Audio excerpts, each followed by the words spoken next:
Hey everyone, it is great to see you all again.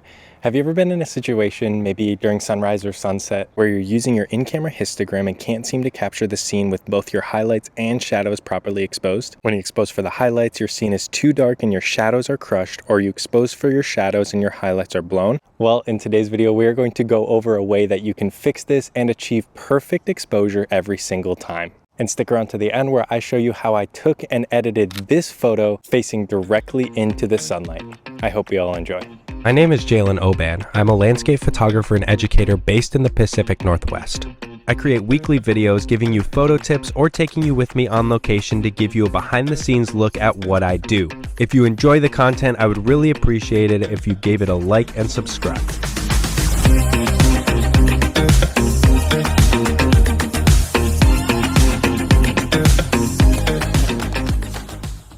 Before we start, I do want to mention that this isn't the first time I'm covering this topic on my channel. However, I thought I missed a few important points that I wanted to go over, and a revamped version of an old video is never a bad thing.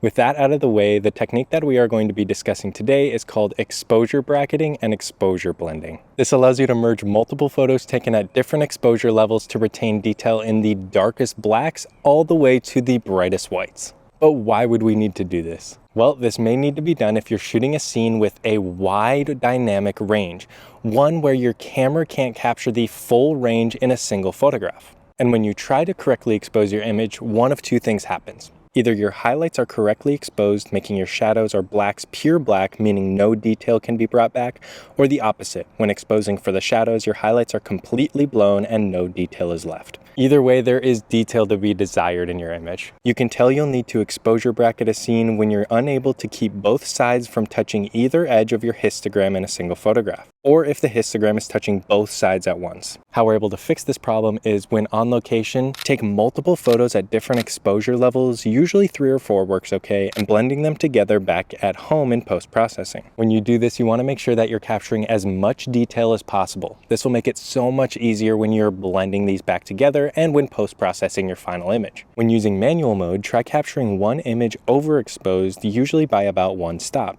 to capture all of the shadow detail. Then one underexposed, again usually by about 1 stop to retain all of the highlight detail. And then take a photo in the middle to ensure everything is balanced when you go to blend them. I do prefer to do this manually while on location so I know how much of the detail I'm preserving in my final image.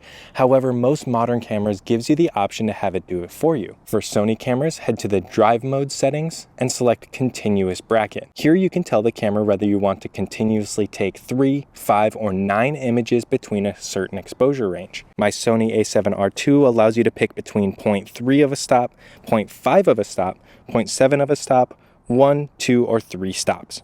Say we set the mode to take 3 images at 2 EVs.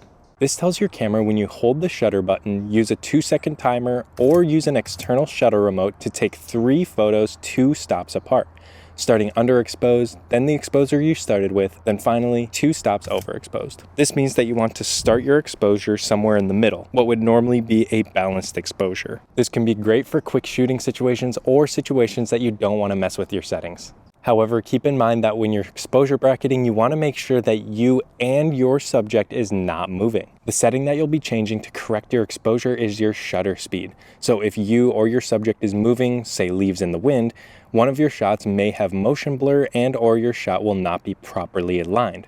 To negate this, make sure you're shooting on a tripod and to wait for the wind to die down when taking your shot. You can also try increasing your shutter speed and increasing your ISO to combat this. When using older camera models, try turning off image stabilization, especially when capturing the flow of water, as your camera might sense the water movement as movement and try to correct itself. This is no good and could create blur when taking a long exposure image. So now that we have our images, let's jump into our post-processing software of choice and blend them together. I'll be using Lightroom Classic, however, most modern softwares will be able to handle this task. First, you want to select your first image, usually the underexposed image. Then, while holding Shift, select the last image in the group, usually the overexposed one. Then right-click, Photo Merge, and HDR. I usually select the Auto Align box to ensure all my photos are perfectly blended. You can also select the Auto Settings box if you'd like. However, I usually prefer to process my images on my own. Then the Deghost level. This allows you to adjust how movement in the scene is affected. A higher Deghost level means you have higher movement. If nothing was moving, none is a great option. However, the more movement you had in your scene, selecting a higher deghost level can smooth it out. Play around with it and see what works best for you. Now let's go back to our image. You can see that when I raised the exposure up, we retained all of the detail of our darkest blacks, and if I decrease the exposure, all of those highlight details are still there.